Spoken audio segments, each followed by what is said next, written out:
KTM ಗಾಡಿ. ಮಣಿಗೆ ಒಂದು ಕೇಳ್ತಾನೆ, ಯಪ್ಪ ನನ್ನ ಕೂಡ 4 ಮಂದಿ 5 ಮಂದಿ ದೋಸ್ತರು ಕಾಲೇಜದವರು KTM ಗಾಡಿ ಮ್ಯಾಗ ಬರ್ತಾರೆ, ನಾನು ನಡ್ಕೋತ ಹೋದ್ರೆ ನನಗೆ ಅಪಮಾನ ಅನಿಸ್ತದ ಅಂತ ತಿಳ್ಕೊಂಡ ಅಪ್ಪಗೆ ಹೇಳ್ತಾನ. ಆದ್ರ ಅಪ್ಪ ಕಣ್ಣಾಗ ನೀರು ತಂದು ಹೇಳ್ತಾನ, ತಮ್ಮ ನಿನಗೆ ಹಾಕೊಳಕ ಪ್ಯಾಂಟ್ ಅದ, ಹಾಕೊಳಕ ಹಂಗ್ಯದ, ಆದ್ರ KTM ಗಾಡಿ ಇಲ್ಲ ಅಂತ ಅಪಮಾನ ಆಗತ್ತದ ಅಂತೀಯಲ್ಲ, ನಾನು ಸಾಲ ಮಾಡಿ ನಿನಗೆ KTM ಗಾಡಿ ತಂದು ಕೊಟ್ನಿ ಅಂತಂದ್ರ ನನಗ ಊರೊಳಗ ನಂದ ಅಪಮಾನ ಆಗುತ್ತದ, ದೇನೆ ಮಾಡಿ ನನಗ ಅಪಮಾನ ಆಗುತ್ತದ, ನನ್ನ ಹಂಗೆ ಹರಿದದ, ನನ್ನ ದೋತ್ರ ಹರಿದದ, ಹಾಕೊಳಕ ಚಪ್ಪಲ್ ಇಲ್ಲ ಅಂತ ಇಷ್ಟೆಲ್ಲ ಹೇಳಿದ್ರು ಮಗ ಕೇಳುವ ಪರಿಸ್ಥಿತಿ ಒಳಗಿಲ್ಲ. ಒಂದೇ ಮಾತು ಹೇಳ್ತಾನ, ನಾನು ಅಪಮಾನ ಆದ ನಂತರ ನಾನು ಬದುಕೋದಿಲ್ಲ ನೋಡಪ್ಪ, ನಾನು ಸಾಯ್ತೀನಿ ಅಂತಾನ. ಆ ಕ್ಷಣ ಅಪ್ಪ ಏನ್ ಮಾಡ್ಬೇಕು, KTM ಗಾಡಿ ತಂದು ಕೊಡ್ತಾನೆ. ಮನೆ ವರ್ಷ ಮತ್ತು ಕೇಳ್ತಾನ, ಎಲ್ಲರೂ ಐಫೋನ್ ತಗೊಂಡಾರಪ್ಪ, 1,20,000 ರೂಪಾಯಿ.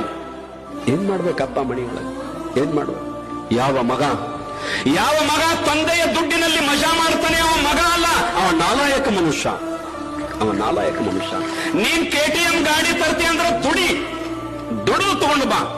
ನಿಮ್ಮಪ್ಪ 50 ವರ್ಷ ಕಾಲನಿಲ್ಲ ಅಡ್ಡಾಡ್ಯಾನ, ಅವಗೊಂದು ಸ್ಕೂಟಿ ತಂದು ಕೊಡು, ನೀ ದುಡಿದು ದುಡ್ಡಿನಾಗ ಮತ್ತ ಅವನ ಹೊಲ ಮಾರಿಸಿ, ಮತ್ತ ಅವನ ಮಂದಿಯಲ್ಲಿ ಸಾಲ ಮಾಡಿಸಿ, ಮತ್ತೊಬ್ಬರಲ್ಲಿ ಜೀತ ಇಟ್ಟು ನೀ ಕಾಲೇಜದೊಳಗೆ KTM ಗಾಡಿ ಹತ್ತಿ ಐಫೋನ್ ತಗೊಂಡು ಅಡ್ಡಾಡಿದ್ರ ನೀನು ಮನುಷ್ಯ ಅಲ್ಲ, ನೀನೊಬ್ಬ ಮಗ ಅಂತ ಹೇಳಿಸ್ಕೊಳ್ಳಲಿಕ್ಕೆ ಯೋಗ್ಯ ಅಲ್ಲ.